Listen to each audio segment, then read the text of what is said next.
Hello, I'm Teddy and welcome back to Teddy's Movie Club. Today I'm going to be talking about Final Destination 6 or Final Destination Bloodlines, whichever you want to call it. Now I'm going to try and do a short review. Basically, I'm going to try no spoilers because obviously it's only the third day since it's come out in the UK and I don't want to be held responsible for spoilers. So to start off with, the film starts out with Idris and Paul. They're sort of going out and they're going. Paul is taking Idris to a building called the Skyview, which is this really posh restaurant. It's like quite a tall building. It's like when they get there, they get told, how tall it is, what the materials were, used, and that I believe they finished it 5 months in advance. And Idris was like, is that even a good thing? And of course, they get there, they realise they haven't got a booking, even though Paul did try his best to get a booking for opening night. And of course, they've got music, they've got free champagne going around, and Idris is getting a little bit scared of the height, and just you can hear it creak. You can hear the building actually creaking in the wind in the film, and I'm just thinking, oh no, I'm not scared of heights, but I just creaking buildings, that I've been finished way ahead in advance. Big red flag. And of course, they go outside to the sort of viewing balcony, and Paul is just about to propose, and then obviously we get the big sort of disaster happening. I'm not going to spoil it, but we get the opening sort of scene, and then we revert back to after we find out what happens. We revert back to the proposal scene, and Idris has just had the premonition, and she's like, this is all wrong, and Paul thinks she doesn't want to marry him, and so Idris tries to stop this kid chucking pennies off the top landing, because that's what starts the whole film. I'm not gonna get too much into that, but basically, she saves a lot of people that night, and obviously, it screws you up a little bit. That's how the main plot of the story continues. The fact that, she saves people, she's had the family, her kids, don't have anything to do with her. The kids have grown up, they're adults, they've got their own families now. So we then find this teenager. She must be, what's her name? I can't think what her name is now, but she's the main protagonist. She's basically at college. She's got a scholarship. She's not doing well in classes because for the last 2 months she's had the recurring dream about Idris and the Skyview building. And basically her roommate tells her to go home, talk to her grandma, which is Idris, and that's how the story starts. Her brother Charlie is basically, as soon as what's her name? I can't think what her name is. I'll put it in the screenshot here if I can remember.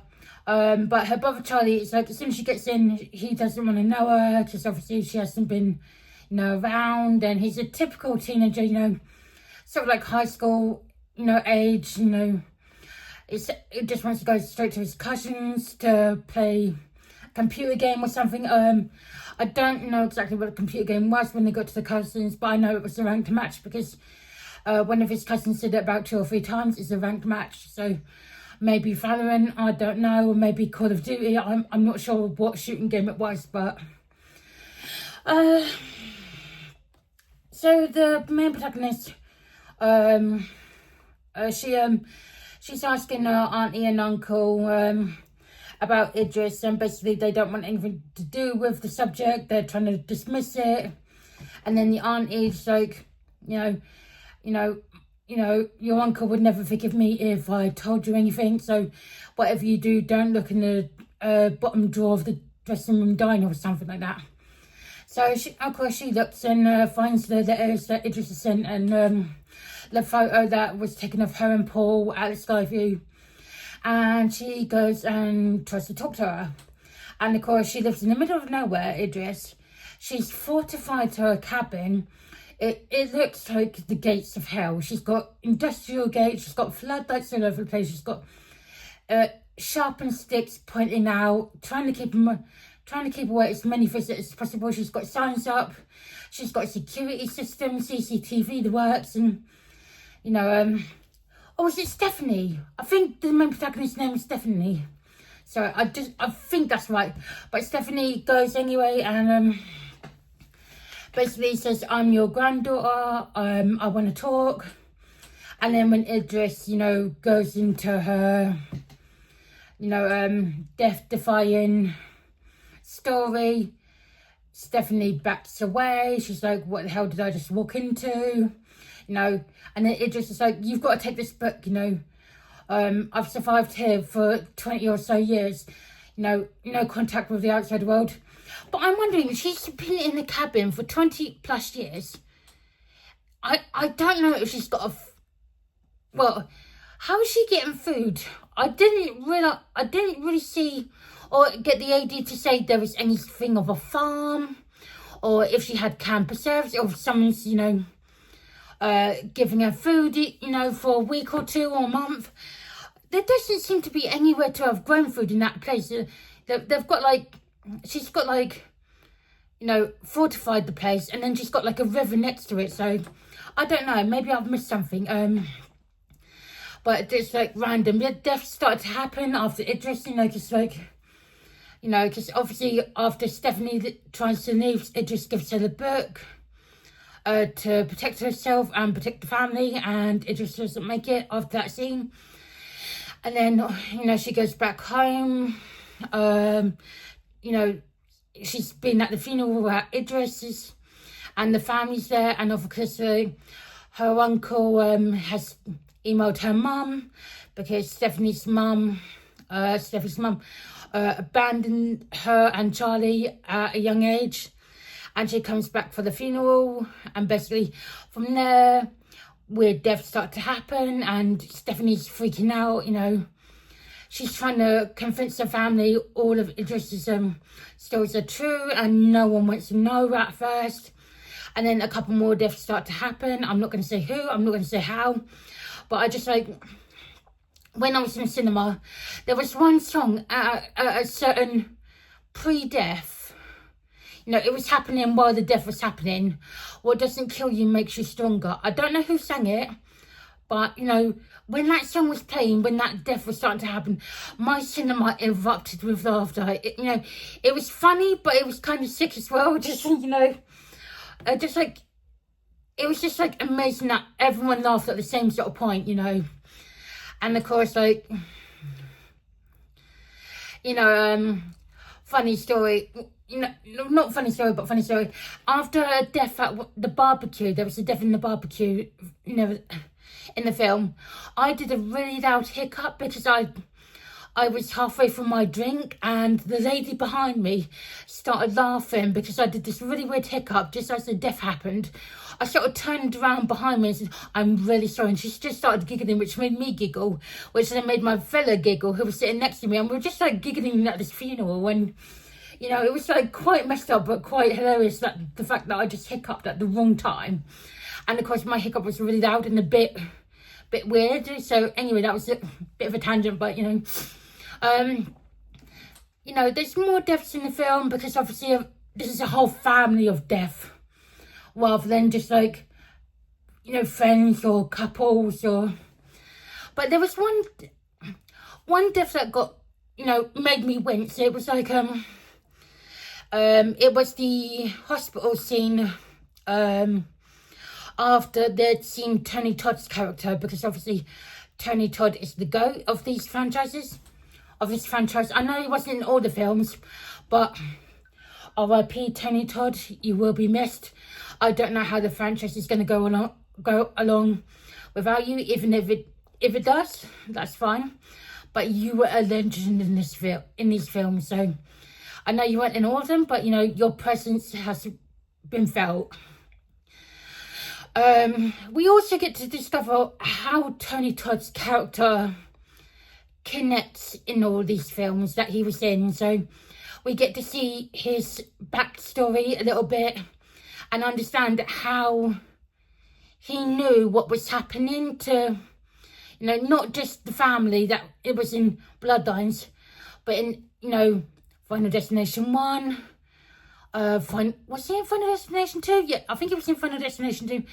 And was he in Final Destination...